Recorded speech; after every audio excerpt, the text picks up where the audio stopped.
નમસ્કાર મિત્રો, welcome back to this channel. તો આજે આપણે વર્લ્ડ પાવર મેડ ઇઝીના 13મા સેશન પર આવી ગયા છે, 13th સેશન. ઠીક છે. તો આજના જે વર્ડ છે એ પણ આપણે રૂટ વર્ડ ઉપરથી જોઈશું. ઓકે. તો વર્લ્ડ પાવર મેડ ઇઝી બુકમાંથી આપણે વોકેબ્યુલરી શીખીએ છીએ. તો એનો આ 13મો સેશન છે. તો ચાલુ કરીએ, આપણે આગળ વધીશું. તો step by step, one by one word આપણે જોતા રહીશું. તમે શીખજો અને ટ્રાય કરજો લખવાનું બી. ઠીક છે. અને એને રિવિઝન પણ કરતા રહેજો, જેથી કરીને એ તમારા સબકોન્શિયસ માઇન્ડમાં હશે, જેથી કરીને તમને લાંબા સમય સુધી યાદ રહે. ઠીક છે. તો ચાલો શરૂ કરીએ. તો આપણો ફર્સ્ટ અહીંયા જે રૂટ વર્ડ જે છે એ છે એન્ટોમો. એન્ટોમોનો મતલબ થાય છે ઇન્સેક્ટ, એટલે કે જંતુ. ઠીક છે.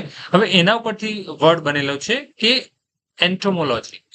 હવે આપણે લોગોઝ પરથી તો આપણે ઘણા બધા વર્ડ જોયા આગળ. લોગોઝ મતલબ સાયન્સ યા તો સ્ટડી, બરાબર. તો એન્ટોમો એટલે ઇન્સેક્ટ ને લગતું સાયન્સ યા તો એને લગતી સ્ટડી, એટલે કે જીવ જંતુને લગતી સ્ટડી યા તો એને લગતું સાયન્સ. એને શું કહેવાય? એવી બ્રાન્ચ એને શું કહીશું આપણે? એન્ટોમોલોજી, એટલે કે કીટકોનો અભ્યાસ, જીવ જંતુનો અભ્યાસ કરતી જે શાખા હોય, જે સ્ટ્રીમ હોય, તો એને શું કહીશું આપણે? એન્ટોમોલોજી. ઠીક છે. હવે એન્ટોમોલોજીકલ એનું એડજેક્ટિવ છે, એટલે કે રિલેટેડ ટુ ઇન્સેક્ટ, એટલે કે કીટકો સંબંધિત, એટલે જીવજંતુ સંબંધિત. એને શું કહેવાય? એન્ટોમોલોજીકલ. ઠીક છે. તો એન્ટોમો પરથી ઇન્સેક્ટ એટલે કે જીવજંતુ, અને એના પરથી બે વર્ડ બને આપણે એન્ટોમોલોજી અને એન્ટોમોલોજીકલ. રાઈટ. ચલો નેક્સ્ટ વર્ડ આપણે જોઈએ. હવે અહીંયા એક બીજો રૂટ વર્ડ છે એક. એક એટલે આઉટ, એવો મતલબ થાય. આઉટ એટલે કે બહાર કાઢવું, દૂર કરવું, એવો એનો મતલબ છે અહીંયા. અને ટોમ.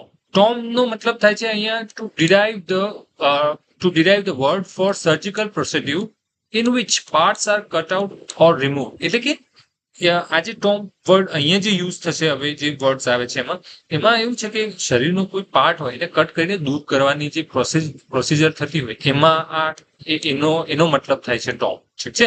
તો હવે વર્ડ કઈ રીતે બને છે આપણે જોઈએ. જેમ કે ટોન્સિલેક્ટોમી. ટોન્સિલેક્ટોમી નો મતલબ થાય રિમૂવલ ઓફ ટોન્સિલ્સ, એટલે કે જે ગળામાં જે કાકડા થતા હોય ને, તો એ દૂર કરવા માટે જે ટોન્સિલ્સ જે દૂર કરવાની જે સર્જરી છે એને શું કહીશું? કે ટોન્સિલેક્ટોમી કહેવાય. બરાબર. આ એક મેડિકલ વર્ડ છે. રાઈટ. તો એને શું કહેવાય? ટોન્સિલેક્ટોમી. હવે જો ટોમી પરથી આપણે અહીંયા કે રિમૂવ કરવાનું, બરાબર, ટોન્સિલને રિમૂવ કરવાનું.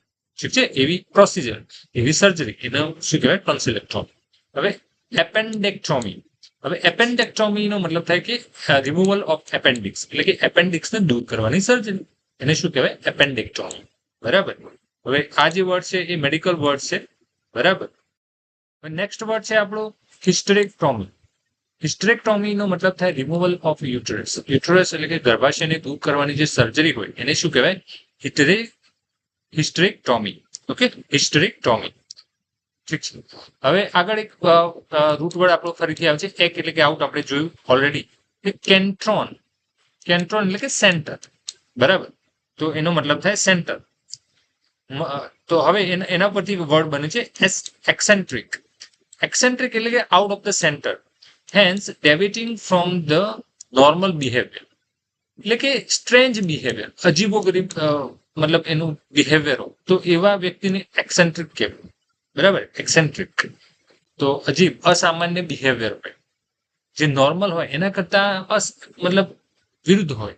તો એવા પ્રકારનું જે બિહેવિયર હોય જે માણસની અંદર, કે કોઈ ગમે ત્યાં કોઈ બિહેવિયર આપણને જોવા મળે કે આ અસામાન્ય છે, કંઈ પણ, કોઈ પ્રાણી હોય, મનુષ્ય હોય, ગમે ત્યાં એ પ્રકારનું બિહેવિયર જોવા મળે કે નોર્મલ કરતા અલગ, તો એ કેવા પ્રકારનું કહેવાય? એક્સેન્ટ્રિક.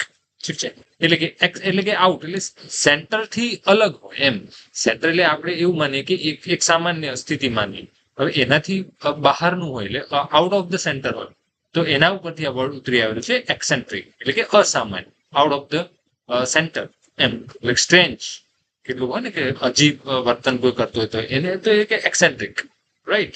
એ રીતે છે. હવે નેક્સ્ટ વર્ડ આપણે જોઈશું.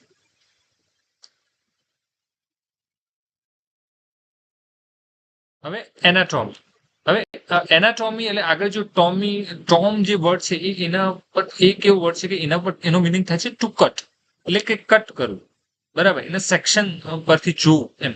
તો એ કટ કરવાનું. તો એનાટોમી અહીંયા જે છે એ વર્ડ એકચ્યુઅલી એ શું છે કે જ્યારે એનો મેઇન આ વર્ડનો મિનિંગ એ રીતે થતો હતો કે જે ગ્રીક વર્ડ જે છે એના પરથી. તો એમાં એવું હોય કે પ્રાણી યા તો જે જીવ છે એને કટ કરીને એના સ્ટ્રક્ચર વિશે સમજવાનું. તો એ જે શાખા છે એને કહેવાય એનાટોમી. તો અહીંયા આપણે એનો મતલબ શું થાય છે કે સ્ટડી ઓફ બોડી સ્ટ્રક્ચર, કે શરીરની રચનાનો અભ્યાસ કરવો, એને શું કહેવાય? એનાટોમી. શું કહીશું આપણે? એનાટોમી. એનાટોમી એટલે શરીરની રચનાનો અભ્યાસ કરવો, એને શું કહીશું? એનાટોમી. ઓકે, ચાલો. નેક્સ્ટ વર્ડ આપણો છે એનાટોમિકલ, એટલે કે રિલેટેડ ટુ બોડી સ્ટ્રક્ચર, એટલે શરીરની રચના સંબંધિત આ એડજેક્ટિવ છે એનાટોમી. બરાબર, એનાટોમીનું એડજેક્ટિવ એનાટોમિકલ, એટલે શરીરની રચના સંબંધિત. Okay, alright. હવે નેક્સ્ટ વર્ડ છે આપણો જે રૂટ વર્ડ છે ડાયકા.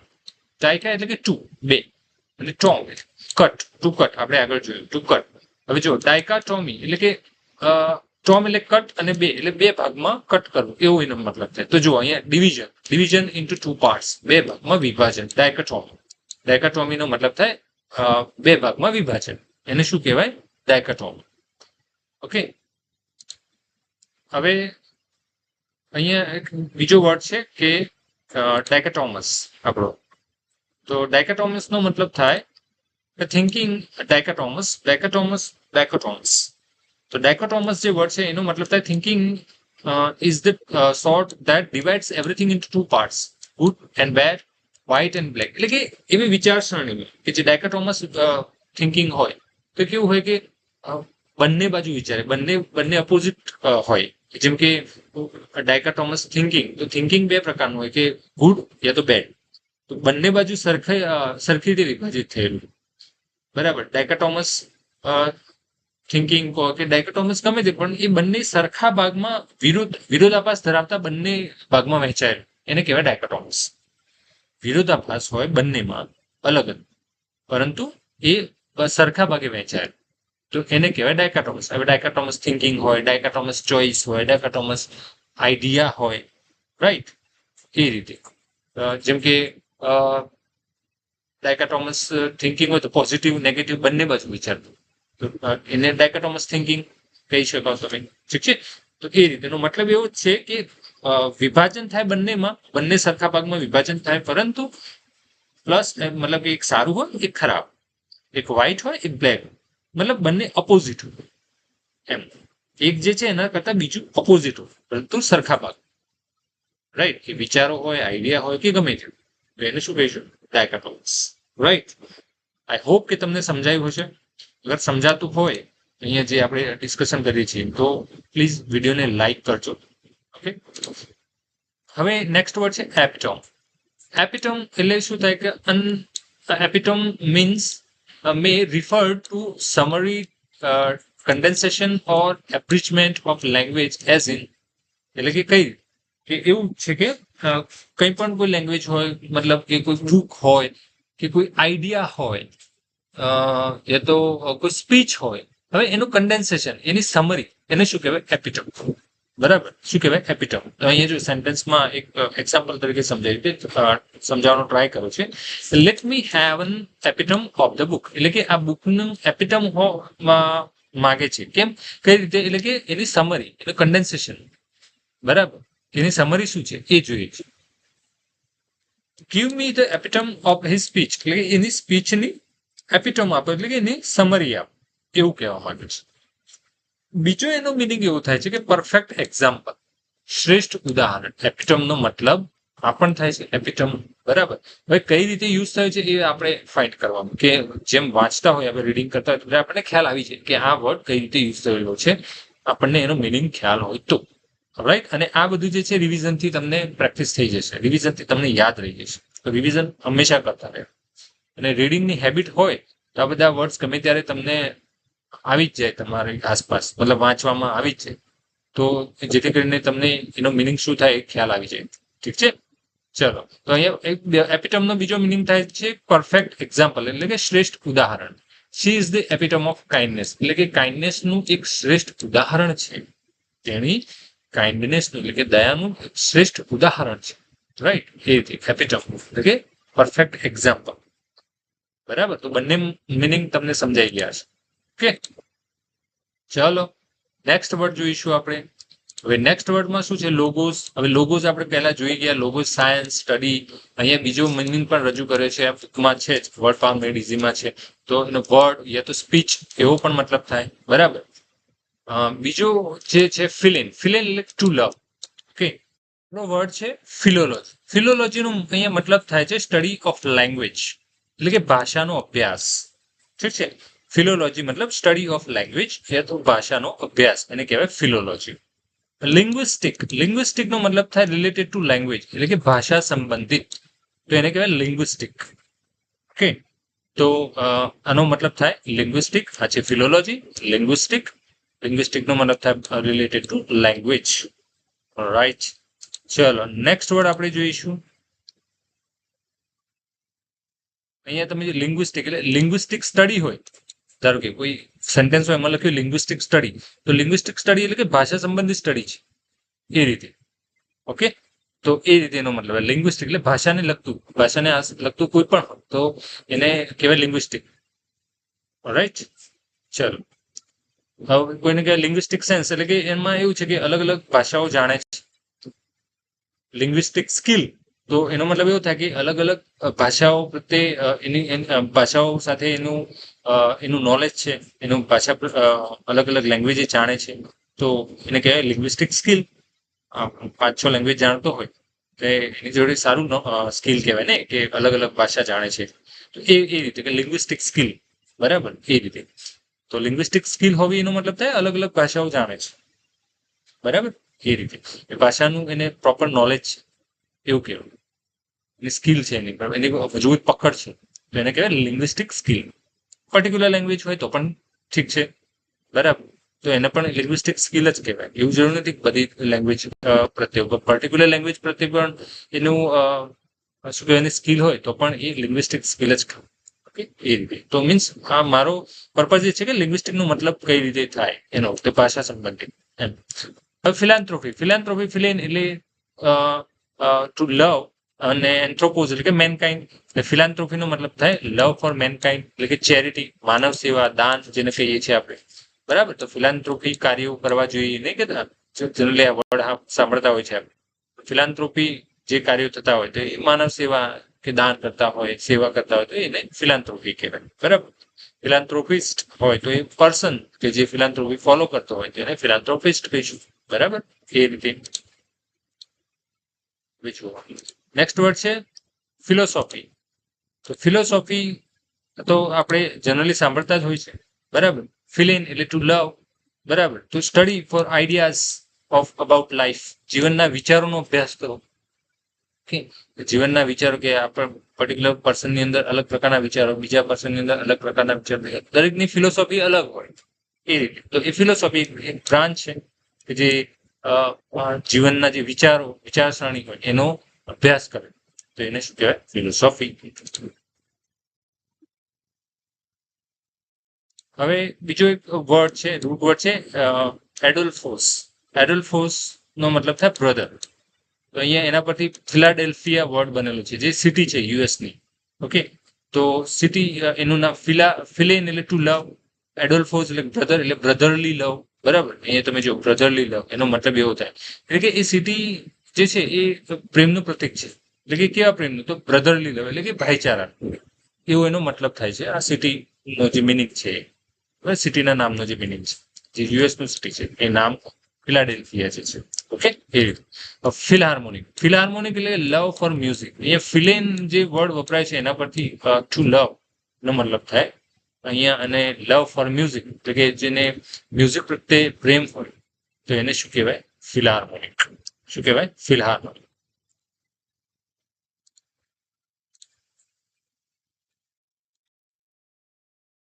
નેક્સ્ટ છે અહીંયા બિબ્લિયોન. બિબ્લિયોન એટલે કે બુક.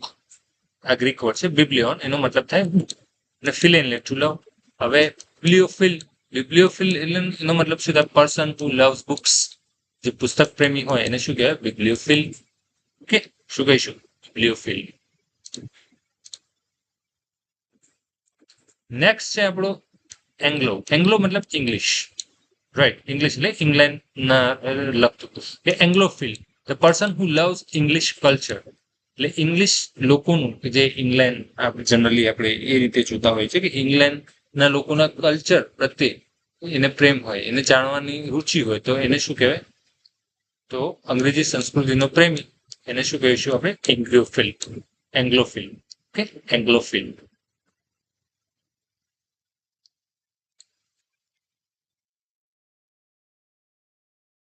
પછી છે સેમેન્ટિક્સ. સેમેન્ટિક્સનો મતલબ થાય study of meaning in language. હવે શબ્દોના અર્થનો અભ્યાસ કરવો.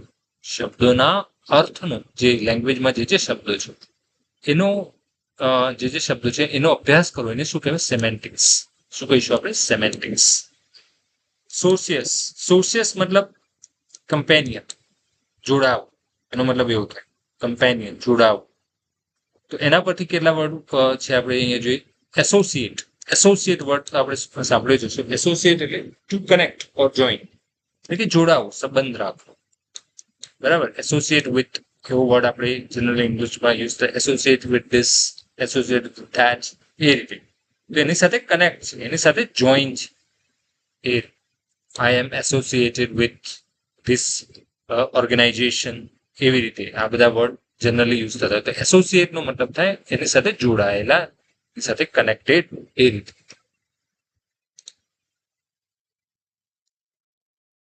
પછી છે social. Social means related to society, એટલે સામાજિક. બરાબર? જેમ કે સોશિયલ ગેધરિંગ, સામાજિક મેળાવડો. બરાબર? પછી સોશિયલ સર્વિસ, એટલે કે સામાજિક સર્વિસ, સામાજિક સેવા, એ રીતે. તો સોશિયલ નો મતલબ શું થાય? સામાજિક. સોશિયલાઇઝ, ટુ સોશિયલાઇઝ, એટલે કે લોકો સાથે મળવું, લોકો સાથે ઇન્ટરેક્ટ કરવું, લોકો સાથે મળવું, two interact with people.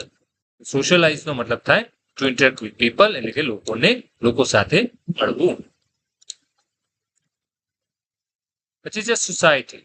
Society. સોસાયટીનો મતલબ આપણે જનરલી શું કહેતા હોય? આપણે જે રહેતા હોય, જે સોસાયટી નામ આપેલું, એને આપણે જનરલી સોસાયટી તરીકે જોતા હોય. પરંતુ એ સોસાયટીનો મતલબ એ નથી અહીંયા. સોસાયટી મતલબ સમાજ. સમાજનો મતલબ પણ એવો નથી કે આપણે કોઈ પર્ટિક્યુલર જ્ઞાતિ વાઇઝ સમાજ, એવું બી નહીં. સમાજ એટલે ઓવરઓલ હ્યુમન બિંગ આપણે જે છે એનો એ સમાજ, એ વાત છે.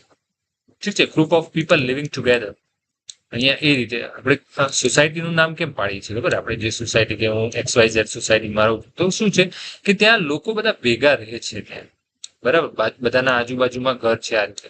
બરાબર? અને એને કોમ્બિનેશન છે. અહીંયા આખા બધા એક જ એરિયામાં અહીંયા રહે છે, પછી અહીંયા એક સોસાયટીનું નામ આપી દે કે સોસાયટી, એમ. તો એ વર્ડ એ રીતે બનેલું છે કે બધા લોકો જ્યાં ભેગા રહેતા હોય ત્યાં આસપાસ, તો એને કહેવાય સોસાયટી. બરાબર? પરંતુ અહીંયા જે સોસાયટી, સમાજ, આપણે જે ઇંગ્લિશમાં જે વર્ડ યુઝ થતો સોસાયટી, સમાજ, તો એ જે છે એ સમાજ એટલે ઓવરઓલ સમાજ, નોટ પર્ટિક્યુલર સમાજ કે જ્ઞાતિ રિલેટેડ સમાજ, પરંતુ ઓવરઓલ કે આખા મતલબ એઝ અ હ્યુમન બિંગ આપણે એક સામાજિક પ્રાણી છે, એ રીતે. તો આપણે એક સમાજમાં છે, માણસોનો જે સમાજ છે એમ, એ આપણો સમાજ કહેવાય. બરાબર? એ રીતે અહીંયા મિનિંગ છે, હોલિસ્ટિક મિનિંગ છે. બરાબર? પછી સોશિયેબલ. સોશિયેબલ એટલે કે ફ્રેન્ડલી એન્ડ આઉટગોઈંગ, એટલે કે મળતાવડો સ્વભાવ વાળો હોય એ વ્યક્તિને શું કહે? સોશિયેબલ.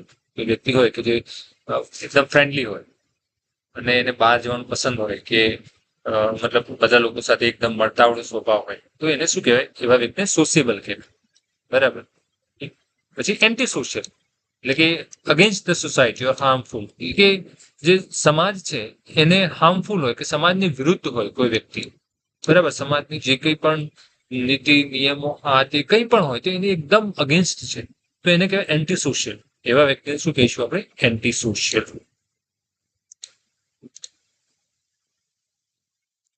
પછી છે એસોશિયલ. એસોશિયલ, એસોશિયલ એટલે not interested in social interaction, એટલે એકલવાય, લોકોને ન મળતા. આપણે જોયું આગળ કે સોશિયલ પરથી બીજો વર્ડ હતો અહીંયા મળતાવડ, સોશિયેબલ, અને અહીંયા એસોશિયલ. તો સોશિયેબલ એટલે મળતાવડો, ફ્રેન્ડલી, પરંતુ અહીંયા છે not interested in social interaction એટલે એકલવાયો, લોકોને ન મળના, એટલે બંને અપોઝિટ છે, એ સોશિયલ અને સોશિયેબલ. બરાબર, એ રીતે સોશિયલ તો એ સોશિયલ બંને કહી શકો તમે. તો સોશિયલ એટલે કે જે સમાજને લગતું, સમાજ, અને એસોશિયલ એટલે કે એકલવાયો કોઈ વ્યક્તિ રહેતો હોય, લોકોને ન મળતો હોય, તો એને કેવો વ્યક્તિ છે? એસોશિયલ. ઓકે, હવે ફાઇનલ બે વર્ડ છે આપણી પાસે અહીં.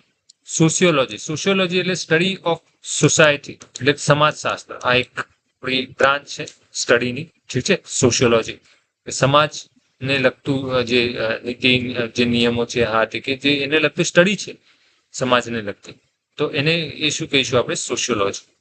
ઓકે, અને સોશિયોલોજિસ્ટ કે જે પર્સન છે હુ સ્ટડી સોસાયટી, એ સોશિયોલોજી સમાજનો અભ્યાસ કરનાર, લોકોનો અભ્યાસ કરે છે. બરાબર, તો એને એ વ્યક્તિને શું કહેવાય? સોશિયોલોજિસ્ટ, કે જે સોશિયોલોજીનો અભ્યાસ કરે છે. Okay, alright. તો આઈ હોપ કે આજના 13મા સેશનમાં આપણે જે બી વર્ડ શીખ્યા એ તમને ખ્યાલ આવ્યો છે. બરાબર, એક વખત ના ખ્યાલ આવે તો બીજી વખત વિડીયો જુઓ. બરાબર, અને એને લખો, એનું મિનિંગ સમજો, અને જો તમારું રીડિંગ હશે સારું એવું, તો ડેફિનેટલી આ વર્ડ્સ બધા તમને ક્યાંક ના ક્યાંક જોવા મળશે જ. ઠીક છે, ન્યૂઝપેપર વાંચતા હોય કે કોઈ બુક્સ વાંચતા હોય એટલા માટે, અને કોઈ એક્ઝામની તૈયારી કરતા હોય તો પણ તમને આ વર્ડ્સ યુઝફુલ થશે જ. ઓકે, અને ઓવરઓલ તમારું ઇંગ્લિશ ઇમ્પ્રૂવ કરવામાં પણ હેલ્પફુલ થશે. રાઈટ, તો આજના વિડીયોમાં બસ આટલું જ. આઈ હોપ કે વિડીયો પસંદ આવ્યો છે. પસંદ આવ્યો હોય તો લાઈક કરજો, અને કમેન્ટમાં લખજો તમારો કોઈ ઓપિનિયન હોય, કંઈ તમે કહેવા માંગતા હોય તો ચોક્કસથી લખજો. તમને કોઈ ટોપિક ઉપર વિડીયો બનાવવાનું લાગતું હોય કે બનાવવો જોઈએ તો પણ લખજો, આપણે ટ્રાય કરીશું. ઓકે, તો આજના વિડીયોમાં બસ આટલું જ. Thank you very much for watching this video. Bye bye.